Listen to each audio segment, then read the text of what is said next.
চাকরি প্রার্থীদের পর এবার আইনজীবীদেরও বাংলায় সওয়াল করতে বললেন বিচারপতি অভিজিৎ গঙ্গোপাধ্যায়। জানালেন তিনি বাংলায় বলতে চান। একই সঙ্গে তিনি আশা করেন আইনজীবীরাও বাংলাতেই সওয়াল করবেন।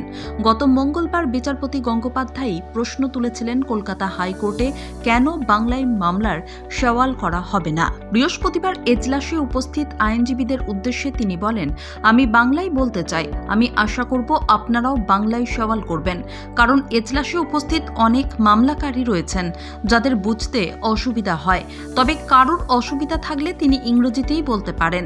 এই প্রসঙ্গে তৃণমূল সাংসদ কল্যাণ বন্দ্যোপাধ্যায়ের ছেলে আইনজীবী শীর্ষণ্য বন্দ্যোপাধ্যায় আদালতে বলেন, আইনের সমস্ত বিষয় ইংরেজিতেই হয়ে থাকে, যেমন আবেদন, পিটিশন, হলফনামা, এফিডেভিট, নির্দেশ, অর্ডার সবই লেখা হয় ইংরেজিতে।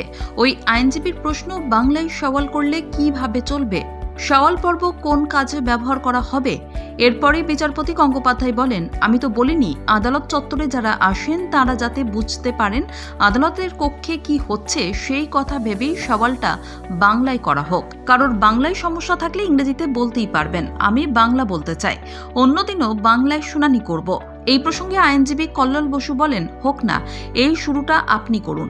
ভাষার প্রতি সংবেদনশীলতা থাকা প্রয়োজন। বিচারপতি বলেন, এই বাংলা নিয়ে কেউ আমার কাছে ব্যাখ্যা চাইলে আমি অত্যন্ত বিনয়ের সঙ্গে তার উত্তর দেব।